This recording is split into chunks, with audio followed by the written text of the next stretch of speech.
اللهم صل على محمد وعلى آل محمد كما صليت على إبراهيم وعلى آل إبراهيم إنك حميد مجيد. السلام عليكم ورحمة الله وبركاته. الحمد لله رب العالمين والصلاة والسلام على سيد الأنبياء والمرسلين محمد وآله وأصحابه أجمعين، أما بعد. فأعوذ بالله من الشيطان الرجيم. بسم الله الرحمن الرحيم.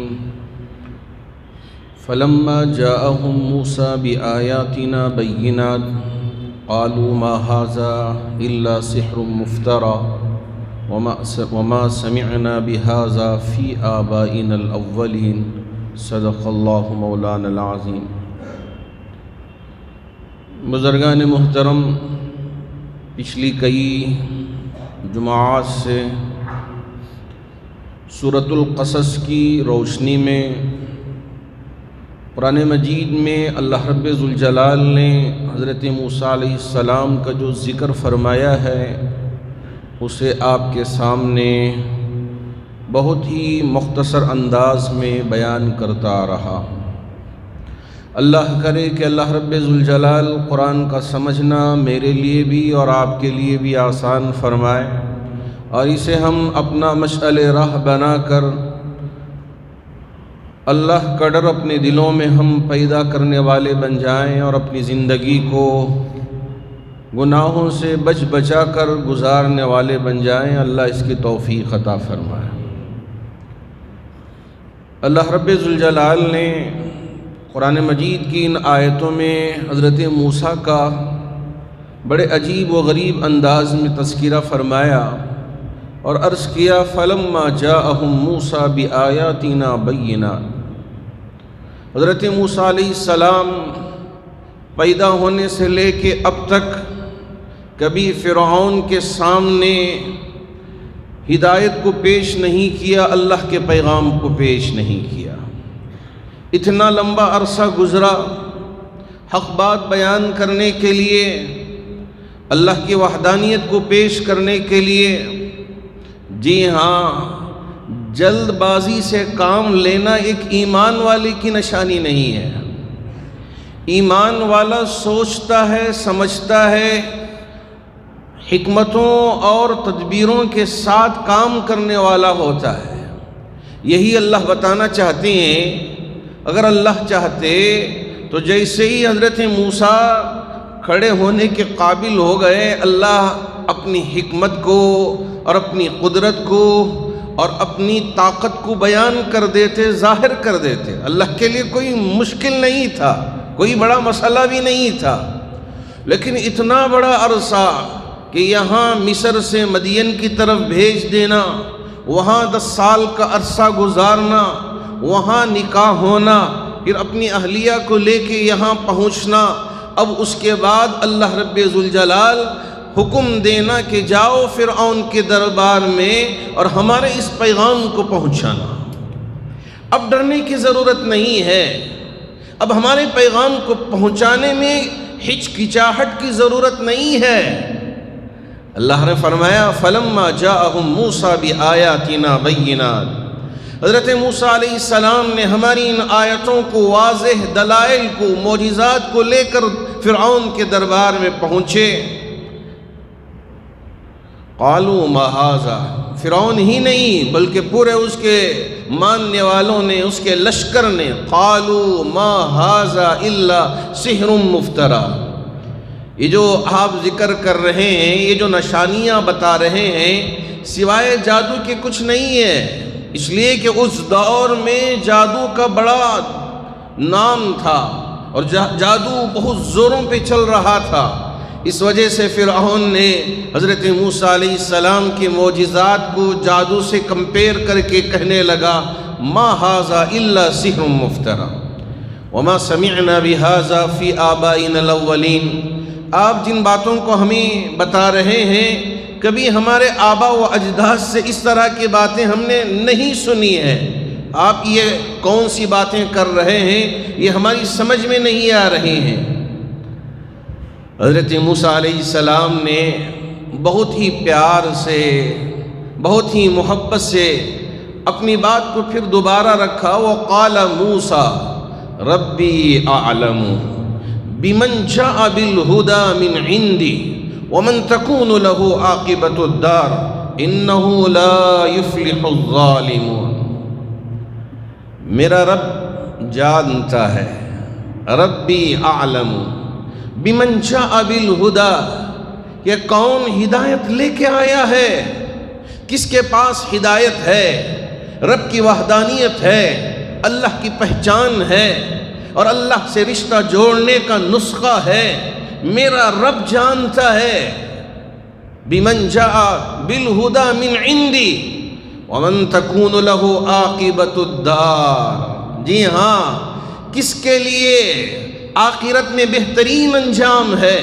یہاں دنیاوی زندگی میں وحدانیت کو اختیار کیا، اللہ کو مان کر چلا، گناہوں کو اپنایا نہیں، گناہوں کے راستے پر نہیں چلا، غلط راستے پر نہیں چلا، اللہ رب ذوالجلال اس کا انجام نیک فرمائیں گے۔ ہاں ہاں، میرے رب کے علم میں ہے، انہ لا یفلح الظالمون۔ یاد رکھو کہ اگر تم مجھ پر ظلم کرتے ہو، میری پیروی کرنے والوں پہ ظلم ڈھاتے ہو، ظلم کرنے والا کبھی کامیاب نہیں ہو سکتا۔ آج کے اس زمانے میں بھی اگر ظلم ڈھاتے ہیں، یاد رکھیں میرے رب نے اس وقت بھی ظلم کرنے والوں کو جو کہ طاقتور تھے، ان کے پاس اسلحہ تھا، ان کے پاس پاور تھا، ان کے پاس فوج تھی، اس کے باوجود اللہ نے انہیں کامیاب نہیں کیا۔ ارے نبی کے ماننے والوں، یہ اس لیے نہیں بیان کیا جا رہا ہے کہ موسیٰ کی بات کو تم سنو اور مزہ لو، نہیں نہیں، اس سے عبرت حاصل کرنا، اس سے نصیحت حاصل کرنا۔ جو ظالم ہے، جو اپنی طاقت کے بل بوتے تم پہ ظلم ڈھاتا ہے، یاد رکھو انہ لا یفلح الظالمون، کبھی ظالم کامیاب نہیں ہو سکتا۔ یہ رب کا فرمان ہے اور یہ رب کا بتایا ہوا طریقہ ہے۔ اللہ ڈھیل دیتے ہیں، فرعون کو بھی ڈھیل دیا۔ حضرت موسیٰ فرعون کے محل میں پیدا ہوئے، وہاں پلے بڑے، اللہ نے کچھ نہیں کیا۔ پھر اس کے بعد جوان ہوئے، اللہ نے کچھ نہیں کیا، چھوڑ کے رکھا۔ اللہ رب ذوالجلال نے حضرت موسیٰ کو نکال کے مدین کی طرف بھیج دیا، اللہ نے کچھ نہیں کیا۔ اب یہاں حق کی بات پہنچانے کے لیے رب نے حضرت موسیٰ علیہ السلام کو فرعون کے دربار میں بھیج دیا۔ کون نہیں حضرت موسیٰ کے ساتھ؟ کیا بہت بڑا لشکر ہے، جبکہ فرعون بڑا طاقتور، جان کے پیچھے پڑا ہوا تھا، حضرت موسیٰ کے قتل کے در پہ تھا۔ باوجود اس کے ہمت کے ساتھ جب وقت آیا، حضرت موسیٰ علیہ السلام فرعون کے دربار میں پہنچے اور اللہ کی وحدانیت کو بیان کیا، اللہ کی وحدانیت کو، اللہ کی قدرت کو، اللہ کی بڑائی کو، اللہ کی حمد و ثنا کو فرعون کے دربار میں پیش کر دیا۔ اب فرعون نے دیکھا کہ موسیٰ علیہ السلام نے پورے دلائل کے ساتھ، معجزات کے ساتھ، پوری قوت کے ساتھ اللہ کی پاکی کو، اللہ کی حمد و ثنا کو، اللہ کی قدرت کو بیان کر رہے ہیں، تو اس لیے کہنے لگا وقال فرعون یا ایھا الملأ ما علمت لکم من الہ غیری، اس لیے کہ میں یہ دعویٰ کرتا آ رہا ہوں کہ انا ربکم الاعلی، میں سب سے بڑا رب ہوں، سب سے بڑا طاقتور ہوں۔ اس لیے کہنے لگا یا ایھا الملأ ما علمت لکم من الہ غیری، میرے علاوہ کوئی اور بھی خدا ہے، مجھے اس کا علم نہیں ہے، مجھے پتہ نہیں ہے۔ موسیٰ کس رب کے بارے میں کہہ رہا ہے یا کہہ رہے ہیں، مجھے پتہ نہیں ہے۔ اب اس کے بعد مذاق اڑاتے ہوئے حضرت موسیٰ علیہ السلام کا حامان سے کہنے لگا فَأَوْقِدْ لِي يَا حَامَانُ عَلَى الطِّينِ، فاجعل لي سرحا لعلی اطلع الى الہ موسیٰ وانی لأظنہ من الکاذبین. یہ جو مٹی ہے، مٹی کے ڈھیر پہ آگ کو جلاؤ، آگ کو روشن کرو، اس لیے کہ یہ موسیٰ جس رب کے بارے میں کہہ رہے ہیں کہ پاک ہے، بڑی قدرت والا ہے، بڑی طاقت والا ہے، ذرا اس روشنی میں ہم تلاش کریں کہ موسیٰ کا رب کہاں ہے. فَأَوْقِدْ لِي يَا هَامَانُ عَلَى الطِّينِ. پھر اس کے بعد کہنے لگا فَاجْعَلْ لِي سَرْحًا لَعَلِّي أَطَّلِعُ إِلَىٰ إِلَٰهِ موسیٰ. موسیٰ جس معبود کے بارے میں کہہ رہے ہیں، ایک بڑی اونچی عمارت تعمیر کرو، اس اونچی عمارت کی چھت پہ چڑھ کے آسمان میں تلاش کریں گے کہ موسیٰ کا رب کہیں وہاں نہیں تو ہے. نعوذ باللہ من ذالک. ارے اللہ کے لیے کوئی جگہ نہیں ہے، اللہ جگہ سے والا تر ہے، یاد رکھیں. قل هو اللہ احد اللہ الصمد لم یلد ولم یولد ولم یکن له کفوا احد. یہ جو ہم کہتے ہیں کہ میرا رب عرش پہ جلوہ گر ہے، یہ سمجھانے کی حد تک ہے. کیسے عرش ہے، کیسے بیٹھیں گے، یہ کوئی نہیں جانتا سوائے رب کے. اس لیے کہ اللہ کا کوئی تصور نہیں ہے. اللہ کیا ہے اللہ بہتر جانتے ہیں، لیکن وہ قوت، وہ طاقت، ہاں اللہ ہمارا رب ہے، اللہ ہمارا معبود ہے، ہمارا پالنہار ہے، ہمارا پروردگار ہے. یہ ہمارا یقین ہے. اس کی طاقت، جی ہاں اتنی بڑی طاقت کسی اور کے پاس نہیں ہے. وہ تنہا ہے، اللہ احد ہے، اللہ الصمد ہے، لم یلد ہے، لم یولد ہے، ولم یکن لہ کفوا احد ہے. یہ اونچی عمارت بنانے کا حکم دے دیا مذاق بنانے کے لیے کہ اس کی چھت پہ ہم چڑھیں اور آسمان میں ذرا تلاش کریں کہ موسیٰ کا رب کہاں ہے. وَإِنِّي لَأَظُنُّهُ مِنَ الْكَاذِبِينَ. پھر الزام بھی لگا دیا کہ مجھے ایسا لگتا ہے کہ یہ جس رب کی تشریح بیان کر رہے ہیں موسیٰ بھی یہ جھوٹا دعوے دار ہیں، جھوٹی باتیں کہہ رہے ہیں. وَاسْتَكْبَرَ هُوَ وَجُنُودُهُ فِي الْأَرْضِ بِغَيْرِ الْحَقِّ وَظَنُّوا أَنَّهُمْ إِلَيْنَا لَا يُرْجَعُونَ. فرعون نے تکبر کرنا شروع کر دیا، اپنی بڑائی اور اپنی طاقت، اپنا پاور دکھانا شروع کیا کہ دیکھو میں کتنی بڑی طاقت رکھنے والا ہوں، میرا یہ لشکر میری بات مانتا ہے، یہ عوام میرے حکم کی تعمیل کرتی ہے، میری باتوں کی پیروی کرتی ہے. وَاسْتَكْبَرَ هُوَ وَجُنُودُهُ فِي الْأَرْضِ بِغَيْرِ الْحَقِّ.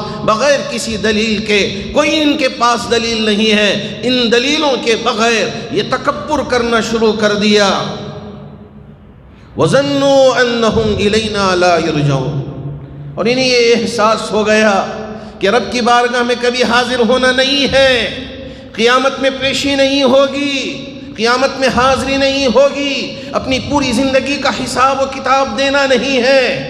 اگر آج کے دور میں ہم اسی طرح زندگی گزر بسر کرنا شروع کر دیں، ہم میں اور ان میں کسی طرح کا کوئی فرق نہیں ہوگا. یہ یقین اپنے دل میں بٹھا کے جئیں کہ اپنی پوری زندگی کا حساب و کتاب رب کی بارگاہ میں پیش کرنا ہی ہے کہ ہم نے کیسے کمائی کی ہے، کیسے زندگی گزر بسر کی ہے. پوری زندگی کا حساب و کتاب میری رب کی بارگاہ میں پیش کرنا ہی ہے، اس کے علاوہ کوئی اور چارہ کار نہیں ہے. ہم یہ نہ سوچ لیں کہ یہ زندگی بس ختم ہو جائے گی تو ہم ختم. نہیں، میرے نبی نے اور جتنے انبیاء آئے سب نے اس بات کی اطلاع دی ہے، گواہی دی ہے کہ اس زندگی کے بعد آخرت کی زندگی ہے. قیامت کے دن اللہ کی بارگاہ میں سب کی پیشی ہوگی، وہاں فیصلہ ہوگا. جنہوں نے یہاں اچھی زندگی گزاری، گناہوں سے اپنے آپ کو بچا کے رکھا، ان کے لیے اللہ نے جنت تیار کر کے رکھی ہے. اگر ہم نے یہاں گناہ کیا، غلط کام کیا، تو اللہ نے وہاں جہنم تیار کر کے رکھا.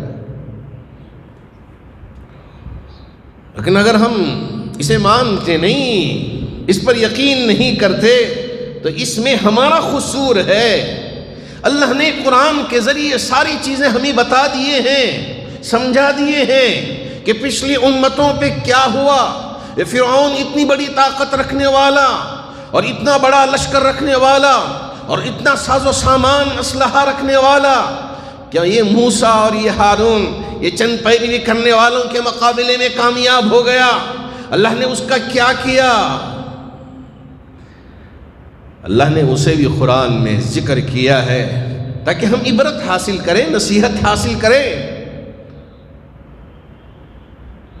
وَاسْتَكْبَرَ هُوَ وَجُنُودُهُ فِي الْأَرْضِ بِغَيْرِ الْحَقِّ وَظَنُّوا أَنَّهُمْ إِلَيْنَا لَا يُرْجَعُونَ فَأَخَذْنَاهُ وَجُنُودَهُ فَنَبَذْنَاهُمْ فِي الْيَمِّ فَانظُرْ كَيْفَ كَانَ عَاقِبَةُ الظَّالِمِينَ۔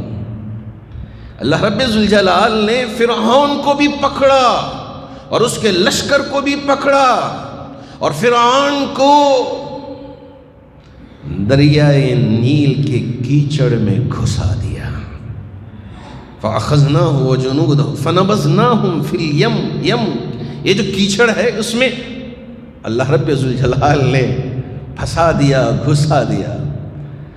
اسی لیے دوسری صورت میں انہی باتوں کو اللہ نے وہاں بھی ذکر کرتے ہوئے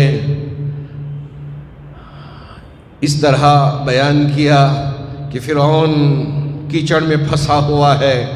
اب اسے یہ احساس ہو گیا، ارے میں رب نہیں ہوں، میرا رب تو وہ ہے، میری کوئی قوت نہیں ہے، جب وہ پکڑنے پہ آئے میری کوئی حیثیت نہیں ہے، میں جتنا بھی بڑا طاقتور ہوں، میرے پاس جتنا بھی بڑا لشکر ہے، بس ہیچ ہے، اس کی کوئی حیثیت نہیں ہے۔ اب اللہ کی طرف رجوع ہونا شروع کیا۔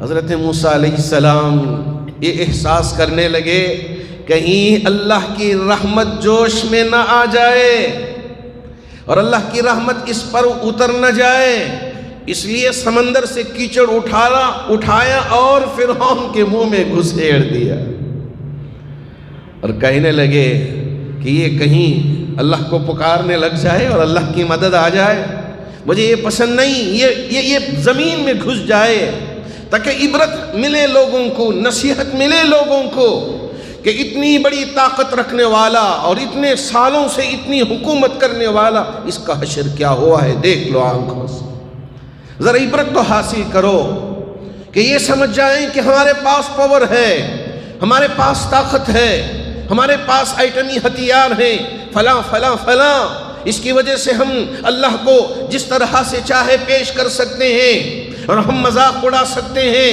ہم اللہ رب ذوالجلال کے سلسلے میں جس طرح کی باتیں ہوں بیان کر سکتے ہیں۔ اللہ رب ذوالجلال نے فرمایا جیسے فرعون اتنی بڑی طاقت رکھنے والا، اس کو پکڑ کے ہم نے مثال قائم کر دی ہے، دیکھ لو اسی طرح سے حشر ہوگا۔ لیکن ایسا نہیں کہ یہاں ظلم کیا وہاں اللہ نے پکڑ لیا۔ اللہ رب ذوالجلال کی پکڑ میں ذرا دیر ہے، اندھیر نہیں، ڈھیل دیتے ہیں میرے رب، اور یہ کب ہوگا پتہ نہیں۔ فَأَخَذْنَاهُ وَجُنُودَهُ فَنَبَذْنَاهُمْ فِي الْيَمِّ فَانظُرْ كَيْفَ كَانَ عَاقِبَةُ الظَّالِمِينَ وَجَعَلْنَاهُمْ أَئِمَّةً يَدْعُونَ إِلَى النَّارِ وَيَوْمَ الْقِيَامَةِ لَا يُنصَرُونَ وَأَتْبَعْنَاهُمْ فِي هَذِهِ الدُّنْيَا لَعْنَةً وَيَوْمَ الْقِيَامَةِ هُمْ مِنَ الْمَخْبُوحِينَ۔ اللہ رب ذوالجلال نے ان کو مثال بنا دیا، وَجَعَلْنَاهُمْ أَئِمَّةً يَدْعُونَ إِلَى النَّارِ، جو جہنم کی آگ کی طرف بلا رہے تھے، پکار رہے تھے، آؤ جہنم کی آگ کی طرف، میں تمہیں دعوت دیتا ہوں، مجھے خدا مان لو۔ یہ فرعون اس طرح کی بات کہہ کے جہنم کی دعوت دے رہا تھا اور لوگوں کو جہنم کی طرف لے جا رہا تھا۔ حضرت موسیٰ علیہ السلام جہنم سے نکال کے جنت پہ لے جانے والے تھے، جنت کی طرف دعوت دینے والے تھے۔ آج بھی اسی طرح جن کے پاس پاور ہے، جن کے پاس طاقت ہے اور مسلمانوں کو ہیچ سمجھتے ہیں، میں آپ سے یہ کہنا چاہوں گا کہ کبھی اپنے آپ کو کمزور نہ سمجھنا، اس لیے کہ یہ ایمانی جو قوت ہے، یہ ایمانی جو طاقت ہے، اللہ نے وہ عطا کیا ہے۔ اگر تم سچے ایمان کے ساتھ رب کی بارگاہ میں پکارو گے، اللہ کا عرش بھی کانپنے لگ جائے گا۔ اے میرے رب، یہ تیرے نبی کے امتی، یہ تجھے پکار رہے ہیں، یہ مدد کے لیے بلا رہے ہیں۔ قسم ہے میرے رب ذوالجلال کی، ضرور ایک نہ ایک دن مدد آئے گی۔ اللہ رب ذوالجلال ایمان والوں کی حفاظت فرمائیں گے۔ لیکن اگر ہم ایمان والے بن کر غیر غلط کام کرتے رہے اور پوری زندگی اللہ کی نافرمانی میں گزرے، ہم میں اور اللہ کے نافرمان بندوں میں کسی طرح کا کوئی فرق نہ ہو کہ ہماری زندگی ان کی زندگی یکساں نظر آ رہی ہے، ہم بھی شرک کر رہے ہیں، ہم بھی غیر غلط کام کر رہے ہیں، جن چیزوں کو اللہ نے حرام قرار دیا ہے برابر ہم اس کو استعمال کر رہے ہیں، اور یہ سوچ رہے ہیں کہ میری زندگی ہے، میں میوزک میں بھی جاؤں گا، میوزک بھی بچاؤں گا، اور میں شراب بھی پیوں گا، میں ناچ گانے میں رہوں گا، میں زنا کے اڈوں پہ بھی پہنچوں گا، زنا کرتا رہوں گا، مجھے کسی طرح کا کوئی ڈر نہیں، میں اپنے ماتحتوں پہ ظلم ڈھاتا رہوں گا، ماں باپ کی نافرمانی کرتا رہوں گا، بہنوں کے حق کو مارتا رہوں گا، بھائیوں کو رون کے رکھتا ہوں اس لیے کہ میں طاقتور ہوں، دوستوں کے ساتھ میں غلط سلوک کر سکتا ہوں اس لیے کہ میں پاور والا ہوں، میرے پاس طاقت ہے، میرے پاس عقل ہے، میں جو چاہے کر سکتا ہوں۔ اگر یہ ایمان والا بھی کرتا رہے، اللہ کو ایسے ایمان والوں کی کوئی ضرورت نہیں ہے، اللہ کو کوئی ضرورت نہیں ہے۔ ہم کیا احسان کر سکیں گے میرے رب پہ؟ اللہ رب ذوالجلال نے ہم پہ احسان فرمایا کہ ہم کو اللہ کے رسول علیہ السلام کی امت میں پیدا فرمایا۔ بعض احباب ان کا ایمان کھوکھلا ہوتا ہے، وہ ڈرنے لگ جاتے ہیں، ارے کیا ہو رہا ہے؟ آزمائش آئی حضرت موسیٰ پہ بھی، کہ یہ اللہ کے نبی نہیں تھے، کہ یہ کلیم اللہ نہیں تھے، اللہ سے بات نہیں کیا، جی ہاں بات کیا کرتے تھے، یہ کلیم اللہ تھے، لیکن آزمائش آئی۔ فرعون نے کتنی تکلیفیں دی، وہ سارا واقعہ کہ جب یہ مناظرہ ہوا، سارے جادوگروں کو اکٹھا کر دیا گیا اور اپنے جادو کو دکھانے کا ایک موقع پیش کیا گیا۔ حضرت موسیٰ علیہ السلام کے ہاتھ میں عصا تھا، وہ جادوگروں نے رسی کو نیچے ڈال دیا تو سام کی شکل اختیار کر گیا۔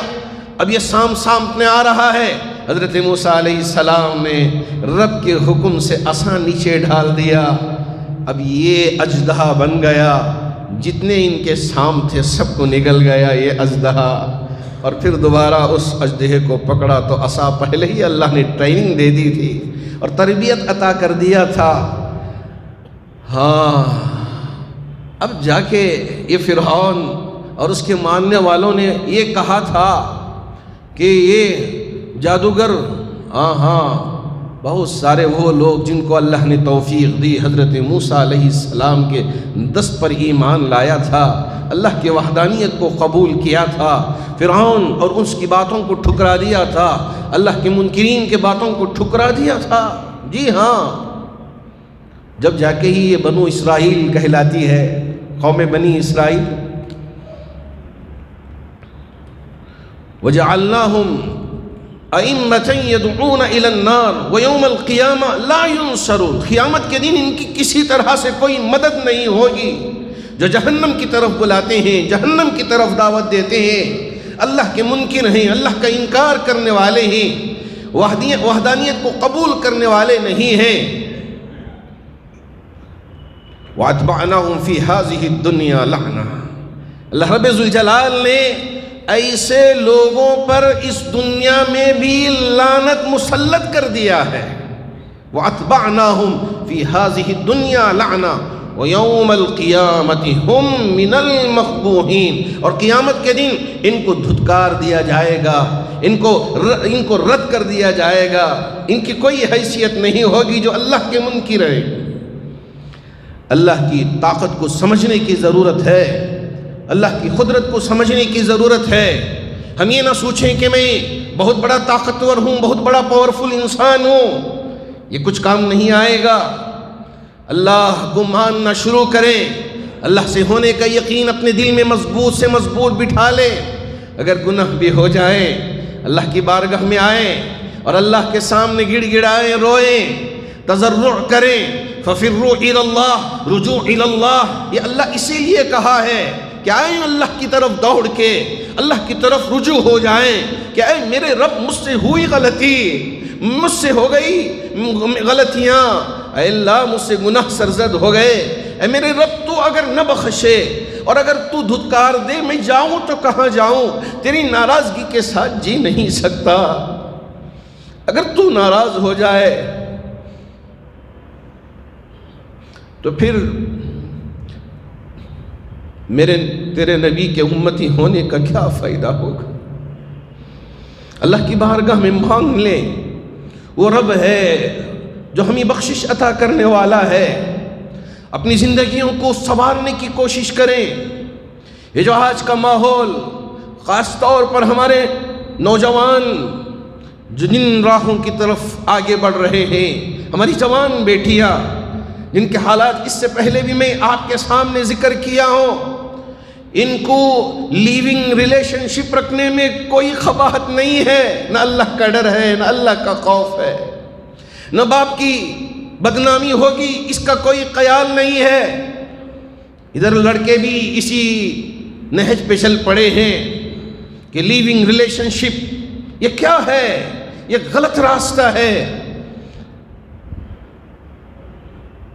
اللہ نے جو حرام قرار دیا ہے، حرام قرار دیا ہے کہ دو بہنوں کو ایک نکاح میں جمع نہیں کر سکتے، جی ہاں نہیں کر سکتے۔ اس کی کیا وجوہات ہیں وہ اللہ بہتر جانتے ہیں۔ اسی طرح نکاح کے بغیر کوئی رشتہ قائم نہیں ہو سکتا، مرد مرد کے ساتھ نکاح نہیں کر سکتا، لڑکی لڑکی کے ساتھ نکاح نہیں کر سکتی۔ یہ سارے گناہ اس وقت ہماری قوم میں بھی عام ہوتے جا رہے ہیں، بغیر کسی ڈر کے، بغیر کسی جھجک کے، بغیر کسی شرم و حیا کے بہت زور سے کہتے ہیں یہ ہمارا رشتہ ہے، ہمیں ڈرنے کی کیا ضرورت ہے، شرم کرنے کی کیا ضرورت ہے۔ اب شرم کھانے کی ضرورت نہیں ہے کہ ایک مسلمان کسی اللہ کے منکر کے یعنی جو لڑکی ہے اس کے ساتھ ہو نہیں سکتا نکاح، وہ بھی اللہ کے منکر شرک کرنے والی، اب اس کے ساتھ نکاح جوڑ لیا اور کہا کہ یہ چلے گا، نہیں چلے گا، نہیں ہو سکتا یہ نکاح۔ شریعت نے بیان کر دیا تو بیان کر دیا۔ ہمارے یہ آفیسز میں کام کرنے والے نوجوان یہ جو دیکھ رہے ہیں دنیا چمکتی ہوئی، وہاں کے کچھ لوگ اس طرح سے کام کر جاتے ہیں تو ان کو اپنا آئیڈیل مان کر یہ بھی اسی راستے پہ چل پڑتے ہیں۔ یہ گناہ کا راستہ ہے، یہ غلط راستہ ہے، یہ شریعت کے خلاف راستہ ہے۔ اللہ نے جو شریعت مقرر کر کے نبی کے ذریعے ہم تک پہنچائی ہے یہ قیامت تک شریعت ہے۔ اس میں نہ مفتی کر سکتا ہے، نہ امام تبدیلی کر سکتا ہے، اور یہ امام اعلان کر دے کہ آج سے شراب پینا حلال ہو گیا، حلال نہیں ہو سکتا، یہ حرام ہے، حرام ہے، حرام ہے۔ اگر کوئی یہ مفتی اعلان کر دیے کہ اب زنا کیا جا سکتا ہے، حرام ہے، کوئی مفتی کر نہیں سکتا۔ یہ قیامت تک میرے رب نے نبی کے ذریعے سے شریعت مقرر کر دی، اس پر عمل کرنا ہی ہوگا، اس سے بھاگ نہیں سکتے، اس سے ہم دور نہیں ہو سکتے۔ اللہ رب ذوالجلال نے قرآن ہمارے لیے بطور مثال کے عطا فرمایا ہے، معجزے کے عطا فرمایا ہے۔ اسے ہمیں پڑھیں، اسے سمجھنے کی کوشش کریں، اس سے ہماری زندگیوں میں روشنی لانے کی کوشش کریں۔ امید ہے کہ اللہ رب ذوالجلال ہمیں بھی غلط راستے سے ہٹا کے صحیح راستے پہ لے کے آ جائے۔ باوجود اس کے کہ اگر ہم اس پر عمل نہ کریں، بس اسے قرآن خوانی کے لیے یا کچھ جن یا پری کا اثر ہو گیا تو تعویذ بنا کے گلے میں ڈالنے کے لیے، یا یہ ہے کہ کچھ اور چیز پیش آ گئی تو پڑھ کے پھونک مار کے اسے پینے کے لیے، ان کاموں کے لیے اگر فقط رکھ لیں کیا مناسب ہوگا؟ جی ہاں، یہ الگ بات ہے کہ ایک صحابی ایک بیمار شخص اس پہ کچھ آیتیں پڑھ کے دم کر دیا، نبی کی بارگاہ میں آئے، انہوں نے کچھ معاوضہ دینا پیش کیا تو انہوں نے انکار کر دیا، ضرورت نہیں ہے۔ آئے نبی کی بارگاہ میں پہنچے، کہا کیا پڑھا؟ 7 مرتبہ سورہ فاتحہ پڑھ کے میں نے دم کر دیا۔ اللہ رب ذوالجلال نے ان آیتوں کی برکت سے اسے شفا دے دی ہے۔ جی ہاں، یہ شفا بھی ہے۔ قرآن کی آیتیں اگر پڑھتے ہیں اور پھونک لیتے ہیں، صبح کے وقت میں ہم نے یاسین پڑھ لیا، اللہ رب ذوالجلال غیر غلط چیزوں سے، دشمنوں کی دشمنیوں سے اور جادوگروں کی جادوگری سے ہماری حفاظت فرمائیں گے۔ سورہ بقرہ 7 دن پڑھ کے گھر میں دم کر لیا، شیطان وہاں بسیرا نہیں کرے گا، یہ بھی بات لکھی گئی ہے۔ اور مغرب کے بعد سورہ واقعہ ہم نے پڑھ لیا، روزی میں برکت آ جائے گی، تجارت میں برکت آئے گی، معمول بنا لیں۔ یہ چیزیں بھی ہیں، اس سے انکار نہیں ہے کہ اس کے پڑھنے سے برکت آئے گی۔ صرف اسی کے لیے آنکھوں کو لگا کے ہم رکھ دیں، قرآن اس کے لیے فقط نہیں آیا ہے۔ اصل مقصد اپنی زندگی میں روشنی لانا ہے، اپنی زندگی کے لیے راہ بنانا ہے۔ اس کام کے لیے قرآن اللہ رب ذوالجلال نے ہمارے لیے عطا کیا ہے۔ اللہ کرے کہ اللہ مجھے بھی اور آپ میں سے بھی ہر ایک کو ان باتوں کی سمجھ عطا فرمائے اور غلط چیزوں سے بچا کر زندگی گزارنا نصیب فرمائے۔ حاضرین باتمکین، اللہ کا شکر ہے کہ ماشاءاللہ ہر جمعہ ہماری ان چادروں میں بند مٹھیاں ڈال کے جاتے ہیں تاکہ اللہ کی گھر کی ضرورتیں پوری ہو، اور جامع مسجد ٹرسٹ کے زیر نگرانی جتنے ادارے چل رہے ہیں ان اداروں کی مدد ہو، اس مقصد سے ماشاءاللہ ہماری ان چادروں میں ہمارے بھائی حلال مال لا کر ڈالتے ہیں۔ اللہ ان کے دینے کو بھی بے انتہا قبول فرمائے۔ جی ہاں، بہت سارے وہ احباب جو چھوٹی موٹی تجارت کرتے ہیں، جب میرے پاس آ کے کہتے ہیں کہ حضرت میں تو یہ روڈ پہ کھڑے ہو کے اس طرح کی تجارت کرتا ہوں، جیسے فروٹ بیچنا یا کوئی سامان بیچنا، اس طرح میرا کوئی دکان نہیں ہے، میں گاڑی ڈال کے جو ڈھکیلنے والی گاڑی ہوتی ہے، ٹھیلا جسے کہتے ہیں، ان چیزوں کے ذریعے میں اپنے لیے حلال روزی کا انتظام کرتا ہوں، لیکن اس میں سے تھوڑی سی رقم بچا کے یہاں چادروں میں لا کے جمعہ میں ڈالتا ہوں، ایک ہفتہ بھر اس میں تھوڑا بچا کے لا کے ڈال کے جاتا ہوں۔ آپ دعا کر دیں میرے حق میں، میری بیوی بچوں کے حق میں، کہ اللہ صحت دے، صحت سے رکھے اور اچھی زندگی دے، ایمان والی زندگی دے۔ اس طرح کی دعاؤں کی گزارش کرتے ہیں۔ میں آپ سب سے گزارش کرتا ہوں، اس وجہ سے کہ آپ میں سے کون وہ نیک اللہ کا بندہ ہے مجھے پتہ نہیں ہے۔ اگر آپ کے دل سے یہ آواز نکل جائے ہمارے ان بھائیوں کے حق میں، اور اللہ رب ذوالجلال ان کے حق میں آپ کی دعا کو قبول کر لے، آپ کو بھی فائدہ ہوگا، ان کو بھی فائدہ ہوگا۔ اس لیے میری آپ سے گزارش ہے کہ آپ ہمارے ان بھائیوں کے حق میں، چاہے مالدار ہوں چاہے غریب ہوں، اللہ کے پاس مقدار نہیں ہے، اللہ کے پاس نیت دیکھی جاتی ہے کہ کس ارادے سے، کس مقصد سے، کن نیتوں کے ساتھ یہ اللہ کی راہ میں خرچ کرتا ہے، یہ اللہ دیکھتے ہیں۔ اگر ہماری نیت صاف شفاف ہے، ہماری نیت یہ ہے کہ میرا رب راضی ہو جائے، کوئی دیکھے نہ دیکھے، وہ دیکھنے والا ہے، وہ لکھ رہا ہے، یہ احساس پیدا ہو جائے، اتنا کافی ہے۔